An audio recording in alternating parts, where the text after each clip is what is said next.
جس کا تعارف کتابوں سے ہوتا ہے نا وہ اللہ اور ہے، اور جو بابے جس کا تعارف کرواتے ہیں وہ اپنے ذوم میں تو اسی اللہ کا کروا رہے ہیں، لیکن وہ تعارف اللہ کا نہیں ہے۔ تو چونکہ میں پورے کانفیڈنس سے بات کرتا ہوں تو بعض اوقات لوگ یہ بھی سمجھتے ہیں یہ تکبر میں کر رہا ہے، نہیں تکبر نہیں، یہ میرے ایمان کا تقاضا ہے۔ میں ذرا سا بھی کانفیڈنس لوز کر جاؤں تو اس کا مطلب ہے میرا قرآن و سنت پہ ایمان ہی نہیں ہے۔ نحمدہ ونصلی علی رسولہ الکریم، اما بعد، فاعوذ باللہ من الشیطان الرجیم، بسم اللہ الرحمن الرحیم۔ السلام علیکم۔ ہر عالم دین کا، ہر اسلام بیان کرنے والے کا اپنا ایک انداز، اپنا ایک کرینہ ہوتا ہے جس سے وہ دوسرے لوگوں کو متاثر کرنے کی، بتانے کی کوشش کرتا ہے کہ وہ کہنا کیا چاہتا ہے۔ بعض اوقات ان کو لفظ سخت بھی استعمال کرنے پڑتے ہیں، جس طرح سے محمد علی مرزا جب بات کو بیان کرتے ہیں تو اتنی سختی سے بیان کرتے ہیں کہ بہت سے علماء کے علاوہ عام لوگوں کو بھی اعتراض ہے ان کی اس طرح بات کرنے پر، اور لوگ اس کو گستاخانہ انداز کہتے ہیں۔ تو آئیے سب سے پہلے ہم ان سے سنتے ہیں کہ وہ اس بارے میں کیا کہتے ہیں، جو لوگ ان کے بارے میں یہ بات کرتے ہیں، اس کے بعد ہم مزید اس پر بات کریں گے۔ جس کا تعارف کتابوں سے ہوتا ہے نا وہ اللہ اور ہے، اور جو بابے جس کا تعارف کرواتے ہیں وہ اپنے ذوم میں تو اسی اللہ کا کروا رہے ہیں، لیکن وہ تعارف اللہ کا نہیں ہے۔ تو چونکہ میں پورے کانفیڈنس سے بات کرتا ہوں تو بعض اوقات لوگ یہ بھی سمجھتے ہیں یہ تکبر میں کر رہا ہے، نہیں تکبر نہیں، یہ میرے ایمان کا تقاضا ہے۔ میں ذرا سا بھی کانفیڈنس لوز کر جاؤں تو اس کا مطلب ہے میرا قرآن و سنت پہ ایمان ہی نہیں ہے۔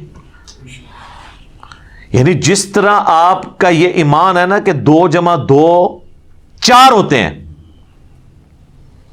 زمین و آسمان کے سارے بزرگ، فرشتے، یہ بالفرض میں کہہ رہا ہوں، جنات، قبر سے نکل کر مردے بھی آپ کو یہ منوانے کی کوشش کریں کہ 2 + 2 5 ہوتے ہیں، آپ مان لیں گے؟ اس سے اگلی بات، کوئی چاند کے 2 ٹکڑے کر دے، سورج کے 4 ٹکڑے کر دے، آسمان کو زمین پہ لے آئے، زمین کو آسمان پہ لے جائے، یہ بالفرض، اور کہے کہ یہ دلیل ہے کہ 2 + 2 5 ہوتے ہیں، آپ مانیں گے؟ تو آپ کی شعبدہ بازیاں جو صرف خوابوں میں، کتابوں میں آپ کے بابوں نے لکھی، جو حقیقت میں ایگزسٹ نہیں کرتی، ان شعبدہ بازیوں کے اگینسٹ آپ تو 2 + 2 کو 5 ماننے کے لیے تیار نہیں، تو میں قرآن و سنت کو غلط ماننے کے لیے کیسے تیار ہو جاؤں؟ میں کہتا ہوں جن بابوں کے اوپر آپ کا ناز ہے نا، قبر سے نکل کے ڈائریکٹ میرے ساتھ بات بھی کریں نا، اور کہیں کہ دین وہ نہیں جو قرآن و سنت میں لکھا ہوا ہے، اور وہ ہے جو ہم نے نسل در نسل شفٹ کیا ہے، تو 2 منٹ میں بزرگ غائب کر دوں گا آپ کا۔ میں پڑھوں گا لا حول ولا قوت الا باللہ، شیطان ہوگا چیخ مار کے ادھر سے چلا جائے گا، کوئی قبر سے باہر نکل نہیں سکتا۔ یہ اللہ کا فتویٰ ہے سورہ یاسین میں اور سورۃ الواقعہ میں کہ جو مر گیا نا وہ واپس نہیں آ سکتا۔ حضرت عیسیٰ علیہ السلام بھی جو مردہ زندہ کرتے ہیں وہ دنیا میں واپس نہیں آتا تھا، وہ وقتی طور پر صرف ان کے نبی ہونے کی گواہی دیتا تھا، اور یہ صرف یہ حضرت عیسیٰ کا ہی معجزہ ہے، چلتا پھرتا نہیں تھا، بس مردہ وہ ہوتا پھر واپس دوبارہ جائے، مردہ نہیں واپس آ سکتا دنیا میں، ناٹ ایٹ آل۔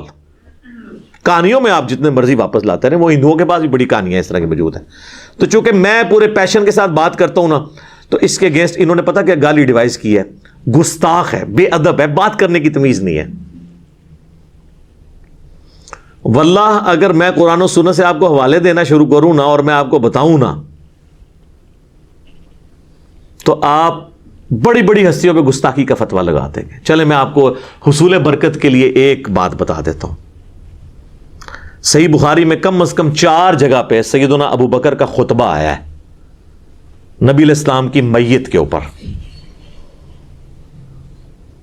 حدیث کے الفاظ ہیں کہ سیدنا ابو بکر آئے، حجرہ عائشہ میں داخل ہوئے، سلام اللہ علیہ، نبی علیہ السلام کی مبارک چادر آپ کے مبارک چہرے سے ہٹا کر ماتھے پہ بوسہ دیا اور کہا اللہ کے نبی آپ پر اللہ 2 موتیں جمع نہیں کرے گا، ایک موت آپ کو آنی تھی وہ آ گئی، اب آخرت کی ہمیشہ کی زندگی ہے یا نہیں۔ باہر آ کر خطبہ دینے لگے تو دیکھا سیدنا عمر نے تلوار اٹھائی اور وہ کہہ رہے ہیں کہ جو کہے گا نبی علیہ السلام مر گئے ہیں میں اسے قتل کر دوں گا۔ تو اسی کا جواب اصل میں سیدنا ابو بکر نے دیا، کیونکہ حضرت ابو عمر سمجھتے تھے کہ رومن اور پرشین امپائر کے گرنے کی پروفیسیز نبی علیہ السلام نے کی ہیں، تو ابھی تو وہ گری نہیں ہے، آپ جا ہی نہیں سکتے۔ تو جس طرح موسیٰ علیہ السلام 40 دن کے لیے کوہ طور پہ چلے گئے تھے، نبی علیہ السلام بھی وقتی طور پہ گئے ہیں، ڈورمنٹ کنڈیشن میں واپس آ جائیں گے پھر۔ تو اس کی نفی کی کہ 2 موتیں نہیں ہوں گی، اب آپ کو چونکہ موت آ چکی ہے، اب واپس نہیں، اب دنیا میں آئیں گے، اب آخرت کی زندگی ہے۔ اور حمد و صلات کے بعد سیدنا ابو بکر نے پہلا جو جملہ بولا پورے کانفیڈنس پورے پیشن کے ساتھ، وہ پاکستان کے قانون 295C کی جو یہ ایکسپلینیشن مانتے ہیں مولوی، اس میں تو وہ گستاخانہ بنتا تھا، میرے نزدیک نہیں، ان کے نزدیک. اور ہم نے سوشل ایکسپیریمنٹ کیا ہے لوگوں سے پوچھ کے کہ اگر کوئی شخص اس طرح کہے تو لوگوں نے بہت بڑا گستاخ ہے جس نے یہ کہا ہے، تو بعد میں بتایا سیدنا ابو بکر ہے. کیا کہا؟ الا آگاہ ہو جاؤ، من کان یعبد محمدا فان محمدا قد مات، جو کوئی بھی تم میں سے محمد کی عبادت کرتا ہے یا کرے گا، وہ جان لے کہ محمد مر چکے ہیں. وصال نہیں فرما چکے، مر چکے ہیں، مات. اور پھر آپ رضی اللہ تعالیٰ عنہ نے ساتھ ہی فرمایا وَمَنْ كَانَ يَعْبُدُ اللَّهَ فَإِنَّ اللَّهَ حَيٌّ لَا يَمُوتُ، اور جو کوئی اللہ کی عبادت کرتا ہے اور کرے گا، وہ جان لے کہ اللہ کو کبھی موت نہیں آئے گی، وہ ہمیشہ زندہ رہے گا. اب میرا سوال ہے کہ صحابہ میں کون نبی علیہ السلام کی عبادت کرتا تھا؟ تو یہ فرضی جملہ کیوں بولا؟ یہ ہوتے تو یہ کہتے ہو لے ممبر تو تھلے فرضی جملے بولنا ہے، شرک ختم ہو چکے اور تو سانو فرضی گلاں کرنا ہے، سانو نہیں پتا کہ عبادت کرنی ہے، فرضی جملہ ہے نا. ہاں قرآن کی آیت پیش کرنے کا تو رائٹ تھا، وہ آیت بھی پڑھی انہوں نے، انک میت وانہم میتون، سورہ الزمر آیت نمبر 30، اے نبی تمہیں بھی مرنا ہے، تمہارے مخالفین کو بھی مرنا ہے. پھر سورہ ال عمران کی آیت نمبر 144 بھی تلاوت کی، وما محمد الا رسول قد خلت من قبلہ الرسل افئن مات او قتل، محمد تو نہیں مگر ایک رسول، اگر یہ مر جائیں یا قتل ہو جائیں اور پاکستان میں یہ وصال فرما جائیں یا شہید ہو جائیں، تو کیا تم دین سے الٹے قدم پھر جاؤ گے؟ یہ آیت انہوں نے اپنی بات کے ثبوت میں دی، یہ آیت ہی کافی تھی، اپنا فرضی جملہ کیوں بولا؟ یہ کہتا ہے نا جی حدیث میں الفاظ ہوتے ہیں نہیں، آیت میں نہیں ہے، کیوں بولتا ہے؟ لیکن اس کے مخالف نہیں ہوتے ہیں، اس کو سپورٹیو ہوتے ہیں. وہ بولتا ہوں تو جناب آپ کے دماغ میں ڈرل ہوتی ہے نا سر، اس کے بغیر تو سمجھ ہی نہیں آتی. میں جب بھی حدیث اسامہ ابن زید والی بیان کرتا ہوں بخاری اور مسلم سے، کہ جب ایک میدان جنگ میں ایک کافر ان کے تلوار کے نیچے آیا تو اس نے اس کو کلمہ پڑھ دیا، پھر بھی انہوں نے اسے قتل کر دیا، اور بعد میں دل میں قلق آیا کہ مجھ سے غلطی ہوئی ہے، نبی علیہ السلام کو خود ہی جا کے بتا دیا کہ یا رسول اللہ اس نے کلمہ پڑھا تھا. آپ نے فرمایا اسامہ کیا تو نے اس کو کلمے کے بعد بھی قتل کر دیا؟ کہا یا رسول اللہ اس لیے کہ وہ ڈر کے کلمہ پڑھ رہا تھا. آپ نے فرمایا کیا تو نے اس کا دل چیر لیا تھا؟ اسامہ تو کیا کرے گا جب وہ قیامت والے دن کلمہ پڑھتا ہوا اللہ کے حضور تیرے خلاف مقدمہ قائم کر دے گا؟ اسامہ تو کیا کرے گا؟ اسامہ تو کیا کرے گا؟ آپ یہ جملہ ریپیٹ کرتے رہے، حتیٰ کہ حضرت اسامہ کہتے ہیں میرے دل میں خواہش ہوئی آج سے پہلے میں کافر ہوتا، آج کلمہ پڑھ کے مسلمان ہوتا اور میرا یہ گناہ تو کم از کم دھل جاتا. تو یہ حدیث کے اندر میں ایک جملہ بولتا ہوں جو اس میں لکھا نہیں ہے، لیکن وہی ہے جس طرح حضرت ابوبکر نے جو کچھ بولا وہ قرآن حدیث میں لکھا کوئی نہیں ہوا تھا، من کان یعبد محمدا فان محمدا قد مات. تو میں کیا جملہ بولتا ہوں کہ حضرت اسامہ نے یہ نہیں کہا کہ جی یا رسول اللہ میں نے دل چیر لیا تھا کیونکہ میرے گھوڑے کے قدموں سے جو خاک اڑے گی اور وہ میرے گھوڑے کے نتنوں میں بیٹھے گی، اس کو بھی کوئی امت کا بڑے سے بڑا بزرگ غوث کتب ولی نہیں پہنچ سکتا، اور وہ تو سارے دل کا حال جان لیتے ہیں، ان کو تو کشف القبور بھی ہو جاتا ہے، تو میں تو ان کا امام ہوں جی یا رسول اللہ میں نے دل چیر کے دیکھ لیا تھا، میرے سے تو کوئی چیز چھپی نہیں رہی، مجھے تو علم غیب بھی ہے. یہ جو میں انالیسس کرتا ہوں نا، یہ اصل میں ان کے دماغ میں کرتا ہے ڈرل، جنہوں نے ہدایت لینی ہے، اور جو گمراہی پہ تلے ہیں نا ان کو یہ تلوار کی طرح ان کے دل پہ جا کے لگتا ہے. وہ تو کہتے ہیں جناب یہ تو شکل بھی نہیں ہم نے دیکھنی، ہے ہی گستاخ ہے. سر آپ نے حضرت ابوبکر کے ساتھ بھی یہی کچھ کرنا تھا اگر آپ کو یہ بتایا نہ جائے کہ ان کا خطبہ ہے، کیونکہ آپ لوگوں نے تو کہانی کرائی ہے کہ نبی علیہ السلام کو زندہ دفنایا گیا. جی وہ آپ کو جب دفنا رہے تھے اس وقت بھی ہونٹ ہل رہے تھے اور امتی امتی کی آوازیں آ رہی تھی. جی یہ دیوبند مدرسے کے بانی قاسم نانوتوی نے اپنی کتاب آب حیات میں لکھا ہے، یا تو نبی والی کتاب میں، وہ صحابہ جنہوں نے اپنی جانیں دی ہیں حضور کو بچانے کے لیے انہوں نے زندہ آپ کو دفنا دیا.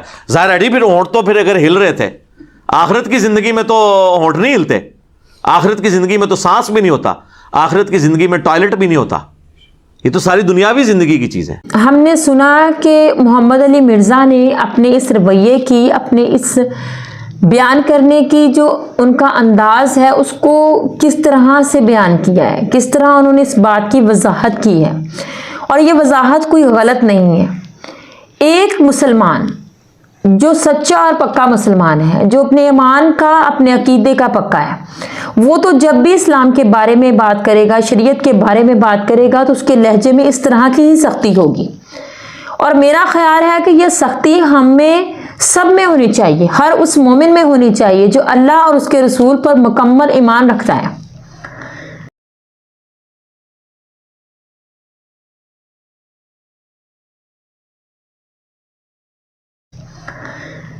ہمیں اپنے اسلام کے بارے میں اس قدر ہی سخت ہونا چاہیے. جب بھی کوئی کسی بھی بارے میں غلط بات کرتا ہے، شریعت کے بارے میں بات کرتا ہے، اسلام کے بارے میں بات کرتا ہے، قرآن حدیث کے بارے میں جب بھی کوئی غلط بات کرے گا تو ہمارا جواب اسی طرح سے سخت الفاظ میں ہونا چاہیے. اگر کسی مومن میں یہ سختی نہیں ہے تو اس کا مطلب ہے کہ وہ اپنے عقیدے میں کچا ہے، اس کو اب بھی کوئی شک ہے.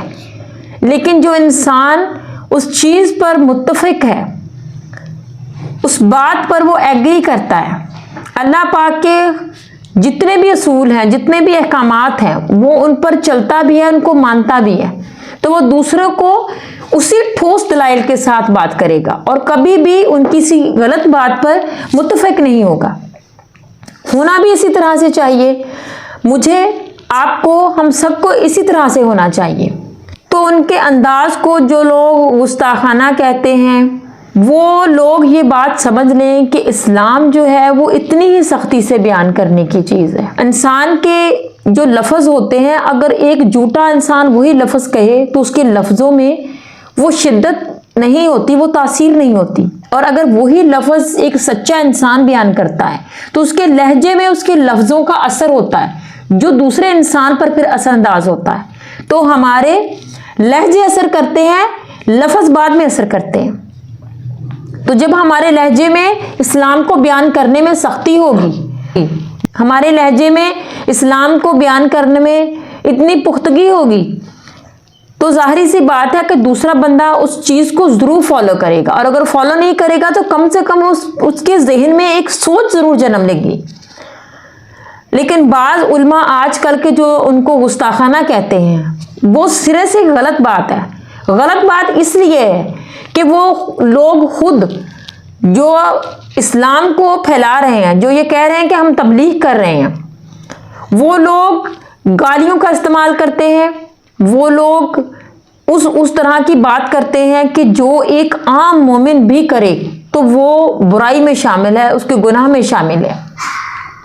وہ ہمیں تربیت دیتے ہیں، دین کی ہمیں تربیت دیتے ہیں، دین کے بارے میں ہماری اصلاح کرتے ہیں، لیکن وہ خود لوگ، میں کیا کہہ سکتی ہوں اب ان لوگوں کے بارے میں، وہ لوگ خود اتنے غلط انداز سے بیان کرتے ہیں باتوں کو، اتنے غلط انداز سے دوسروں کے نام لیتے ہیں، ان کی عزت اچھالتے ہیں. آپ خود بہتر طور پر دیکھ بھی سکتے ہیں اور بتا بھی سکتے ہیں. سوشل میڈیا کا دور ہے، کوئی بھی چیز اب کسی سے چھپی ہوئی تو ہے نہیں. تو اس لیے پلیز آپ لوگوں کو فالو مت کریں.